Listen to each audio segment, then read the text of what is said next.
बड़ी बात, विश्व इतिहास में ऐसे अनेक शासक हुए जिन्होंने अपनी वीरता, सामरिक कौशल और नेतृत्व क्षमता से विशाल साम्राज्य खड़े किए, परंतु इन सब में से एक नाम सबसे अलग और प्रभावशाली है, चंगेज खान।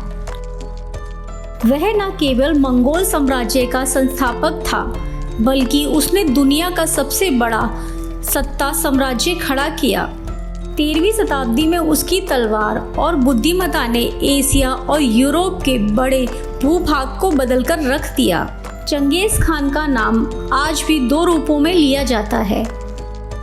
एक ओर वह निर्दयी, आक्रांता और नरसंहारक माना जाता है, तो दूसरी ओर वह अनुशासन प्रिय शासक और महान संगठनकर्ता भी था।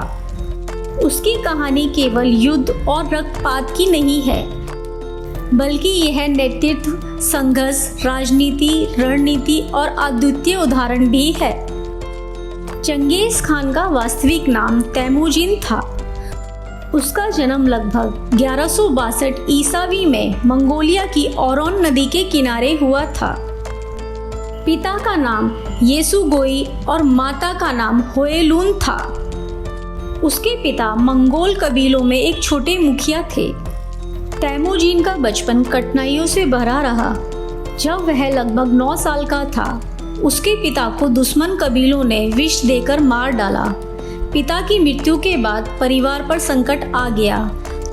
उसकी मां ने अपने बच्चों को पालने के लिए अत्यधिक संघर्ष किया। कभी कभी तैमूजिन और उसके भाई बहनों को भूख मिटाने के लिए जंगली फल, जड़ें और चूहे तक खाने पड़े। इन कठिनाइयों ने तैमूजिन को कठोर बना दिया और उसके अंदर जीवटपन और संघर्ष करने की शक्ति पैदा हुई। तैमूजिन ने धीरे धीरे अपने साहस, नेतृत्व क्षमता से आसपास के कबीलों को प्रभावित करना शुरू किया। उस समय मंगोलिया छोटे छोटे कबीलों में बटा हुआ था। हर कबीला अपने स्वार्थ और शक्ति के लिए एक दूसरे से लड़ता रहता था। तैमूजिन ने महसूस किया कि मंगोलों की असली ताकत उनकी एकता में है। उसने धीरे धीरे अपने मित्रों और समर्थकों को इकट्ठा करना शुरू किया। इस दौरान उसने कई बार धोखा भी झेला। एक समय ऐसा भी आया जब उसके दुश्मनों ने उसे पकड़कर गुलाम बना लिया और उसकी गर्दन में लकड़ी का तख्ता डालकर उसे बांध दिया। लेकिन तैमूजिन अपनी चतुराई और साहस से भाग निकला। फिर धीरे धीरे उसने कुछ कबीलों का समर्थन पाया। उसके सबसे बड़े सहयोगी बने जामोका, जो बचपन का मित्र था। दोनों ने मिलकर दुश्मनों पर विजय पाई, लेकिन बाद में सत्ता की लालसा ने दोनों को अलग कर दिया। जामोका और तैमूजिन के बीच कई वर्षों तक भीषण युद्ध हुआ। अंततः तैमूजिन विजयी हुआ और उसने मंगोल कबीलों में अपना वर्चस्व स्थापित किया। कई वर्षों तक संघर्ष और युद्ध के बाद 1206 ईसावी में मंगोल कबीलों की एक भव्य सभा बुलाई गई। इस सभा में तैमूजिन को चंगेज खान की उपाधि दी गई। चंगेज शब्द का अर्थ है सागर जैसा महान या सार्वभौमिक शासक। इस उपाधि के साथ तैमूजिन पूरे मंगोल साम्राज्य का सर्वोच्च शासक बन गया। यह क्षण न केवल तैमूजिन के जीवन का, बल्कि मंगोल इतिहास का भी सबसे महत्वपूर्ण मोड़ था। चंगेज खान ने एक बार सत्ता हासिल कर लेने के बाद रुकना नहीं सीखा। उसका लक्ष्य था पूरे एशिया को एक छत्र में लाना। चंगेज खान ने उत्तरी चीन पर आक्रमण किया। चीन उस समय कई हिस्सों में बटा हुआ था। उत्तरी चीन में जिन पर राजवंश का शासन था। चंगेज खान ने उन पर आक्रमण किया और धीरे धीरे उनकी शक्ति को कमजोर कर दिया। मंगोल योद्धाओं की घुड़सवारी, तीरंदाजी और अनुशासन के सामने चीनी सेनाएं टिक ना सकी। इसके बाद चंगेज खान ने अपना ध्यान मध्य एशिया की ओर किया। 1219 ईसावी में उसने ख्वारजम साम्राज्य पर हमला किया। ख्वारजम के शासक ने पहले मंगोल व्यापारियों की हत्या कर दी थी, जिससे चंगेज खान क्रोधित हो गया। उसने ऐसी भीषण लड़ाइयाँ की कि पूरा ख्वारजम साम्राज्य नष्ट हो गया और समरकंद और बुखारा जैसे शहर मंगोलों के कब्जे में आ गए। चंगेज खान की सेनाएं रूस तक पहुंच गई। कीव, क्रीमिया और अन्य हिस्सों में उसने अपनी शक्ति का परिचय दिया और उसके इस परिचय से पूरा यूरोप भयभीत हो गया। चंगेज खान केवल युद्ध करने वाला योद्धा नहीं था, बल्कि एक महान रणनीतिकार और प्रशासक भी था। उसने मंगोल सेना को 10, 100, 1000 और 10,000 के यूनिट्स में बांटा।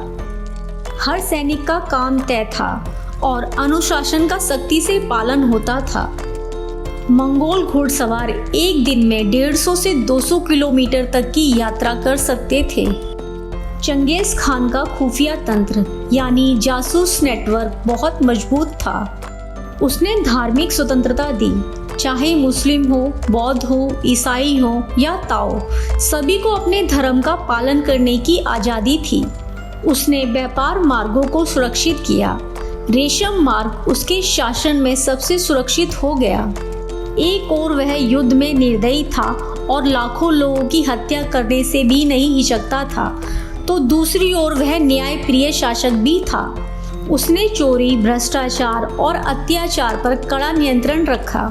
चंगेज खान ऐसा शासक था जो योग्यता को महत्व देता था, न कि केवल वंश परंपरा को। उसकी नीतियों के कारण व्यापार, यात्रा, संचार सुरक्षित हुए।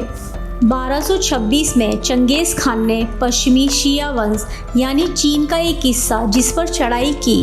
1227 में इसी अभियान के दौरान उसकी मृत्यु हो गई। उसकी मृत्यु आज भी एक रहस्य है। कुछ इतिहासकार मानते हैं कि वह घोड़े से गिरने पर घायल हुआ, तो वहीं कुछ कहते हैं कि युद्ध में मारा गया। उसकी मृत्यु की खबर लंबे समय तक गुप्त भी रखी गई थी। कहा जाता है उसकी लाश को गुप्त रूप से मंगोलिया के किसी अज्ञात स्थान पर दफनाया गया, ताकि कोई उसकी कब्र को अपवित्र न कर सके। वहीं चंगेज खान की मृत्यु के बाद उसके पुत्रों और पोतों ने साम्राज्य को और आगे बढ़ाया। आज भी चंगेज खान को मंगोलिया में राष्ट्रपिता माना जाता है।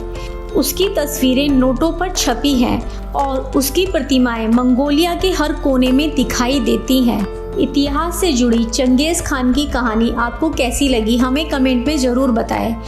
स्टोरी को शेयर एंड लाइक करना ना भूलें और चैनल को सब्सक्राइब करें, ताकि ऐसी ही और इतिहास से जुड़ी जानकारी सबसे पहले आपके पास पहुंचे। ऐसे ही अपडेट्स के लिए हमारे साथ जुड़े रहें। Thank you.